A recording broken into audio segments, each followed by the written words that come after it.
Drama berjudul Diagnosis Cinta telah disiarkan mulai 1 Ogos 2026.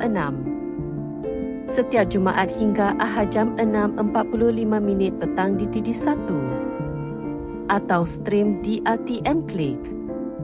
Skrip oleh Zaini Kosnin dan diarahkan oleh Hairul Anwar. Terbitan AYS Protection Sendirian Berhad. Dibarisi pelakon seperti Syafiti sebagai Dr. Zan, Raden Zaharatul sebagai Dr. Maira, Azri Safiq sebagai Dr. Aidan, Faizul Syaharin sebagai Profesor Farhan, Ju Aziz sebagai Profesor Sofia. Drama ini mengisahkan Dr. Maira dan Dr. Zan yang bertemu semula selepas sekian lama di tempat kerja. Ketika menghadapi pelbagai kes pesakit, hubungan profesional mereka semakin rumit apabila terbongkar rahsia bahawa Wani, seorang pesakit remaja, ialah adik tiri Zan.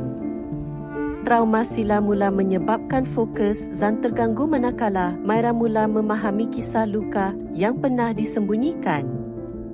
Apakah konflik ini akan menyebabkan mereka mula memahami satu sama lain setelah berpisah di masa lalu? Jangan lupa menonton drama Diagnosis Cinta.